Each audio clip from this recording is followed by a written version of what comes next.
Today, I'm going to be taking you guys through my core training philosophy. It comes down to two basic principles. The first one is going to sound really wacky on the surface. It took me years to internalize this myself. We want to train as inefficiently as possible while being the most efficient. That sounds crazy, so let's unpack that. Training inefficiently. If I were training efficiently and doing the bench press, I would have my arms at a 90-degree angle and I would push forward.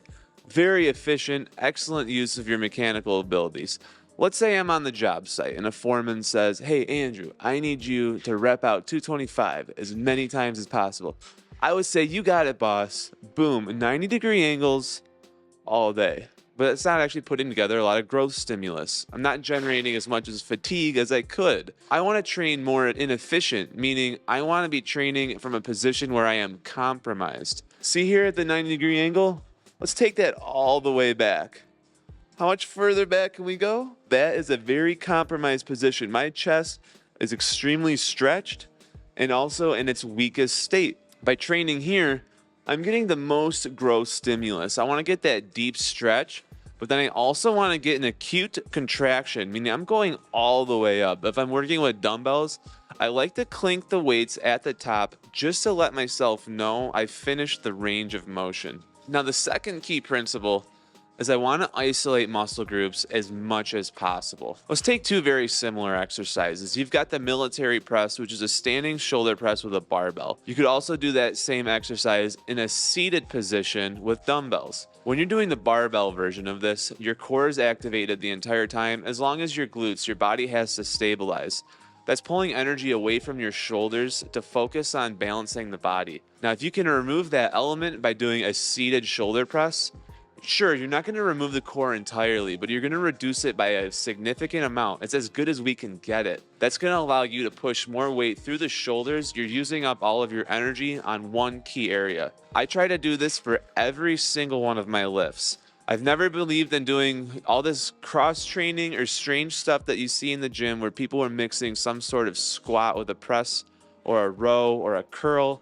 None of that. We stick to the basics. The most simple exercises are the most effective, especially when they're trained with that deep stretch and that acute contraction. So what we're going to do, I'm going to take you guys through the key 4 exercises that are going to hit all of the muscle groups. We'll start out with an incline press. From there, we'll go to a shoulder press. Then I'll take you to the pull-up section. We'll do a pull-up, and we'll finish things out with a low bar squat. Now, I'm not taking you through the whole breadth of all of the exercises I do, but when you've seen these 4 exercises, you'll see a common theme amongst all 4 of them. 1, I'm getting a very deep stretch. 2, I'm getting that acute contraction at the top. And then 3, I'm isolating muscle groups as much as I possibly can. I'm going to get this bar set up and we're going to start with the incline press. Not only do I want to help you guys lose fat, I want to help you guys get jacked too. So go ahead and subscribe to my channel. I think you're going to like this video. On top of that, if you're already subscribed, go ahead and like the video or leave a comment. What I want to do is get into your algorithm so that we can all keep growing together. My promise to you, if you guys help me grow, then I'll help you lose this and grow more of this. So let's get back to this training video.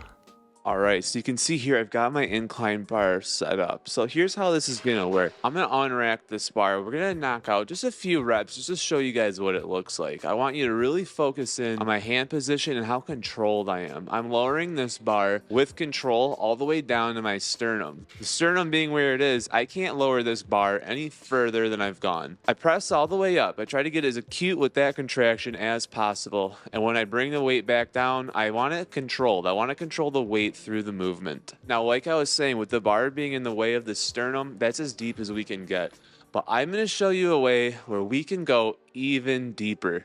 I'm going to take this bench out of the rack. We're going to put it by the dumbbells, and we're going to go as deep as we can. So I've moved my bench over from the squat rack to over here. We're now going to do dumbbells. You're going to see here in a moment that I'm able to get a much deeper stretch. Without that barbell in the way, the dumbbells are able to retract much deeper. What I like to do is target the weight of the dumbbell to touch the head of my bicep.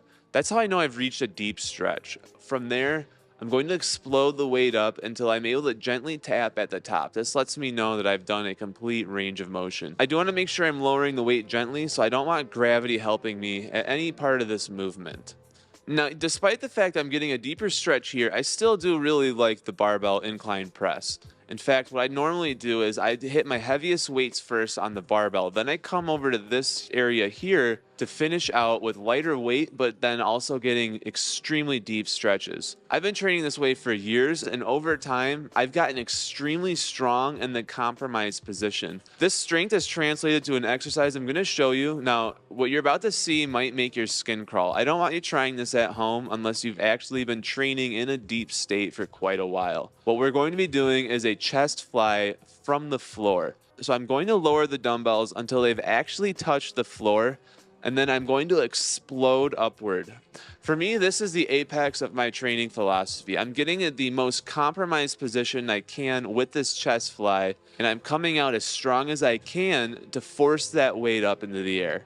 I can't stress this enough. I want you guys to train safely. This is not something that you would do on day one. You would want to build up to this. If you were interested in training this way, start with very light dumbbells, maybe even the 5-pounder. If you've never stretched your chest this deeply before, you might be surprised at how difficult it is, even if you've been training for years. Now with that, let's move on to the shoulder press. All right, here we are at the seated shoulder press. Now there's two different ways that you can really approach the shoulder press. You can have your elbows slightly in front of you. That's going to really target the front delt. Or you can hold the dumbbells out with the dumbbell parallel to your ear. That's going to actually engage more of the side delt. There's no wrong answer here. It's a matter of preferences and what your goal is. But in either case, you still want to be getting those deep stretches. With my elbows in front, I'm able to lower the dumbbell all the way until I'm able to touch the head of the dumbbell to the head of my shoulders. This is a very deep stretch, but I can get even deeper than that. If I go dumbbells to the side,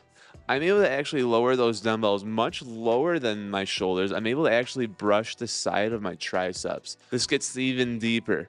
But this level of deepness also means that the weight has to go down. So your strategy has to change depending on your elbow position. In either case, as much fun as the standing military press is, I prefer to do these purely because I'm getting more activation out of my shoulders. By getting into this deep stretch, I'm very efficiently building up that growth stimulus, getting into that compromised position, that inefficient workload. We want to apply this principle to everything that we do. Now let's move on to pull-ups.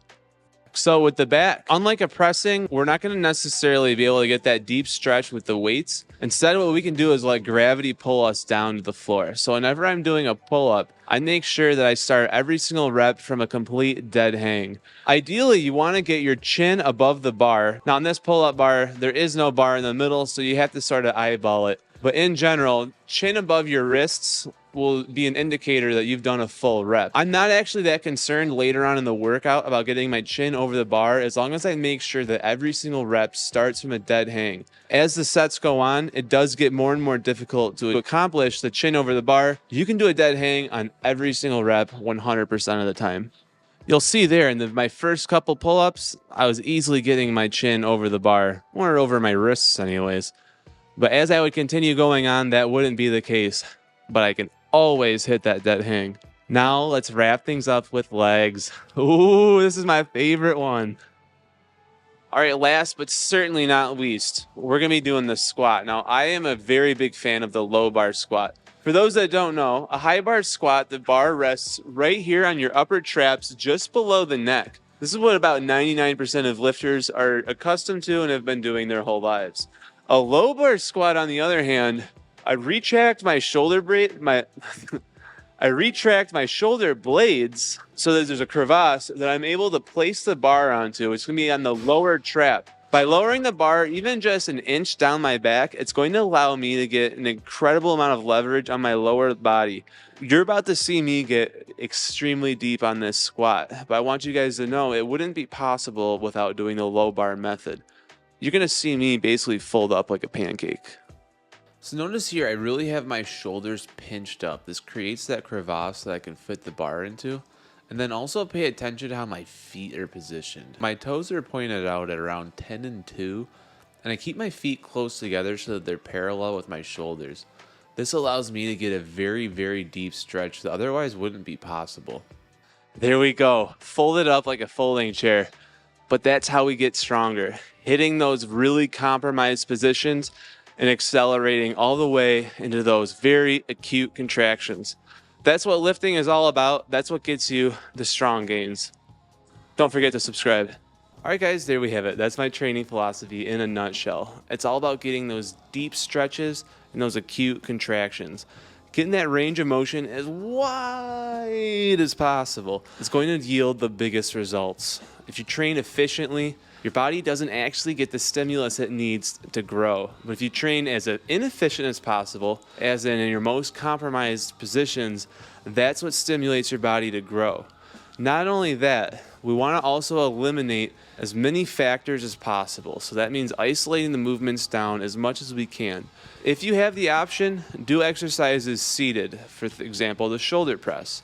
If that's not an option, at least try to limit the muscle groups. Never, under any circumstance, for the rest of your life and your existence on planet Earth, do I ever want you guys doing a leg and a press movement at the same time. Ever. Unless you're trying to be an Olympic power lifter doing the power clean, which is probably 99.9% of not of any of you. Isolate those body parts, get that body stretching, and get it compromised. But also make sure to know your limits. I don't want you guys to attempt that from the floor fly like I was doing unless you've built up to it. I've trained my body to be able to handle this type of stretch for years now.